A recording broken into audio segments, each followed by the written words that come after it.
High to all. ఇది solar panel అండి, 50 watt solar panel. Brand వచ్చేసరికి లూమ్ సోలార్ ప్యానల్. ఇది నేను చిన్న వాటర్ పంప్తో, ఎక్వేరియం వాటర్ పంప్తో, అంటే దీన్ని ఎక్కువగా మనం ఆర్ఓ ప్యూరిఫైర్కి వాడతారండి. ఇది సింగిల్ డబుల్ డ్యూయల్ పంప్ లాగా. సో ఇది నేను దీన్ని సోలార్ ప్యానల్కి కనెక్ట్ చేస్తాను. కనెక్ట్ చేసి ఈ కాలువ ద్వారా ఈ వాటర్ గట్టు మీద నేను డైరెక్ట్గా, అంటే మెకానికల్గా నేను ఎటువంటి ఆన్ ఆఫ్ చేయకుండా డైరెక్ట్గా సన్ లైట్తోనే అది ఆన్ ఆఫ్ అయిపోతుంది. అంటే ఇంటెన్సిటీ ఎక్కువ ఉన్నప్పుడు, సన్ ఇంటెన్సిటీ ఎక్కువ ఉన్నప్పుడు ఆటోమేటిక్గా ఆన్ అయిపోతుంది. ఇంటెన్సిటీ తక్కువ ఉన్నప్పుడు ఈ వాటర్ పంప్ ఆఫ్ అయిపోతుంది. మనం ఎటువంటి ఆన్ ఆఫ్ చేస్తే పర్లేదు. కంప్లీట్గా ఇది ఆటోమేషన్ అండి ఇది. సో ఈ కాన్సెప్ట్లో నేను ఈ మొక్కలకి నీళ్ళు పెడదామనే కాన్సెప్ట్లో ఉన్నాను. నేను గట్టి మీద నీళ్ళు పెట్టాలంటే డ్రై అయిపోతుంది బాగా. ఈ కాలువలోంచి పోయాలంటే చాలా కష్టం అవుతుంది. సో ఇది కంప్లీట్గా మనకి జీరో ఎఫర్ట్స్, సింగిల్ టైం అటెంప్ట్తోనే ఈ మొక్కలకి నీళ్ళు పెట్టేయచ్చు. నేను గట్టు పవర్ అడిషనల్ ఇన్కమ్ కోసం ట్రై చేస్తున్నాను అండి. ఇది ప్యాడీ ఫీల్డ్. ప్యాడీ ఫీల్డ్ ఇప్పుడు మనం చేస్తున్న మిస్టేక్ ఏంటంటే కంప్లీట్గా మనం ప్యాడీ నుంచే ఇన్కమ్ పొందుతున్నాము. గట్టు వదిలేస్తున్నాం ఖాళీగా. చూడండి ఎంత దాదాపు 2 సెంట్ 3 సెంట్ ఉంటుంది గట్టు. ఈ గట్టి హార్టికల్చర్, ఫ్లోరికల్చర్ అండ్ వెజిటబుల్స్ మనం ఈల్డ్ చేస్తే, మనం పండిస్తే చాలా బాగా వస్తుంది ఈల్డ్. అంటే ఈ ఎకరం ద్వారా ఎంత ఇన్కమ్ వస్తుందో ఈ గట్టు ద్వారా అంత ఇన్కమ్ వచ్చేలా క్రియేట్ చేయొచ్చు. నా కాన్సెప్ట్ అది. సో ఆ పర్పస్ మీద నేను సోలార్ ప్యానల్ క్రియేట్ చేస్తున్నాను. సోలార్ ప్యానల్కి నేను కనెక్ట్ చేస్తున్నాను.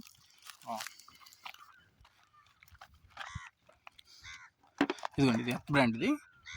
ఇది మీరు చాలా కేర్ఫుల్గా ఉండాలి. ఇది ఎందుకంటే ఇందులో చిన్న పార్టికల్స్ వెళ్ళినా బ్లాక్ అయిపోయి పనిచేయదండి పంప్. ఇది చాలా రిపేర్ అయితే ఎవరు చేయరు. రిపేర్ అవ్వడం కోసం మనం ఓన్గా కష్టపడాలి. ఇది ఎత్ బ్రాండ్, ఆన్లైన్లో దొరుకుతుంది. ఇది నాది చెన్నై ఇంపోర్టెడ్. నేను maximum made in India try చేశాను, నాకు దొరకలేదు. ఇంకా తప్పదలేనట్టు కొన్నాను నేను. సో ఇది 9 litres per minute. 9 litres per minute ఇస్తారు, కానీ ఇది మ్యాక్సిమం 7 లీటర్స్ అవుతుందండి. ఇది వోల్ట్స్ 12 వోల్ట్ డీసీ కరెంట్ అంటే డైరెక్ట్ కరెంట్. మనకి బ్యాటరీ ద్వారా కానీ, సోలార్ ప్యానల్ ద్వారా కానీ, జనరేటర్ ద్వారా రన్ అయ్యేది డీసీ కరెంటు. అది మనకు పవర్ లైన్ నుంచి వచ్చేది ఏసీ కరెంట్ అండి. సో మనకి డీసీ కరెంట్ వల్ల మనకి ఇబ్బందులు ఏమి ఉండవు, అంటే యాక్సిడెంటల్ షాక్స్ అలాంటివి ఏమి ఉండవు. ఏసీ కరెంట్ మనకి డేంజరు. సో నేను దీనికి ఇది ఇన్పుట్స్ అండి. ఇన్పుట్స్ని సోలార్ ప్యానల్ అవుట్పుట్ కనెక్ట్ చేస్తాను. నేను ఒకసారి సోలార్ ప్యానల్ డెమాన్స్ట్రేషన్ చేస్తాను. ఇది loom solar panel. Build quality అయితే పర్లేదండి. అల్యూమినియం ప్యానల్ గ్లాస్ ఇచ్చాడు.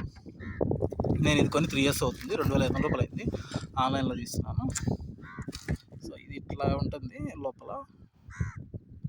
దీన్ని నేను జస్ట్ ఈ వైర్స్ కనెక్ట్ చేశాను. ఈ బోర్డు ఓపెన్ చేసేసి ఇది ఓపెన్ చేస్తే ఇది స్కూటర్ వచ్చింది. రాదు. దీనికి ఇన్పుట్ అవుట్పుట్ని ఇది యాడ్ చేశాను. అల్యూమినియం ఫ్రేమ్ ఇచ్చాడు. బిల్డ్ క్వాలిటీ పర్లా, యావరేజ్. ఇది మోనోక్రిస్టలైన్ సోలార్ ప్యానల్. మనకి 2 types ఆఫ్ సోలార్ ప్యానల్స్ ఉంటాయి, మోనోక్రిస్టలైన్ అండ్ పాలీక్రిస్టలైన్. మోనోక్రిస్టలైన్ అంటే దీనికి కొంచెం efficiency as compare to polycrystalline కొంచెం ఎక్కువ. ఒక 20% ఎఫిషియన్సీ ఉంటుంది. కాస్ట్ కూడా 20% ఎక్స్ట్రా ఉంటుంది. సో పాలీక్రిస్టలైన్ అయితే ఒక 2000 రూపాయలు ఉంటే, ఇది మోనోక్రిస్టలైన్ ఒక 2300 నుంచి 2500 రూపాయలకు ఉంటుంది. అంటే ఏం లేదు, ఈ క్లౌడీ కండిషన్స్లో కూడా లిటిల్ బిట్ సమ్వాట్ బెటర్గా పనిచేస్తుంది ఇది as compare to the polycrystalline.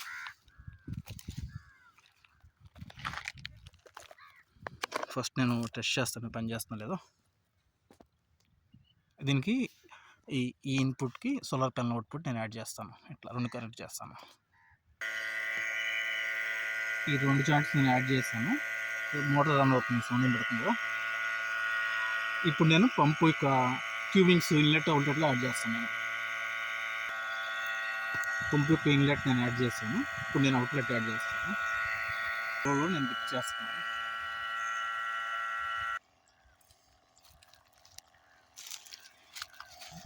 ఇదిగోండి, ఆన్ అయింది.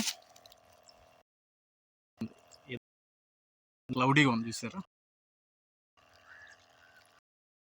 మబ్బులు ఉన్నాయి, రన్ అవుతుంది. మబ్బులు లేకపోతే బాగా ఫోర్స్గా రన్ అవుతుంది. అంటే నిమిషానికి 7 నుంచి 8 లీటర్స్ మ్యాక్సిమం వస్తాయి. అది ఇప్పుడైతే ఒక 3 లీటర్స్ 4 లీటర్స్ వస్తాయి, అంటే హాఫ్ ది కెపాసిటీ.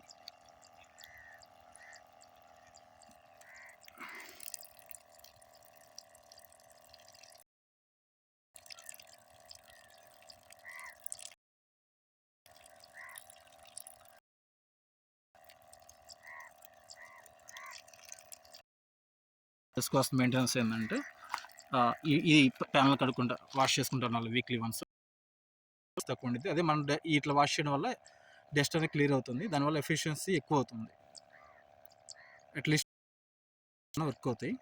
ఇది మనకి 20 years వారంటీ ఉంటుంది సోలార్ ప్యానల్.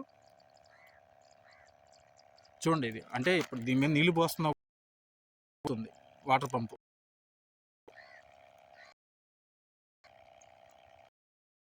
కూడా ఈ వాటర్ పంప్ రన్ అవుతుంది. కానీ పాలిక్రిస్టల్ ఎంత రన్ అవ్వండి వర్షంలో కూడా. ఇదే స్పెషాలిటీ మోనోక్రిస్టల్ సోలార్ ప్యానల్ యొక్క కెపాసిటీ ఇదే. కొంచెం ఎఫిషియన్సీ ఎక్కువ, 20% ఎఫిషియన్సీ ఎక్కువ ఉంటుంది. మీకు please like this video. For more updates please subscribe my YouTube channel. Any doubts please commenting, I will reply every doubt. The installation is very easy. You got understandings, please post or comment me all the answers. Thanks to all, thanks for watching.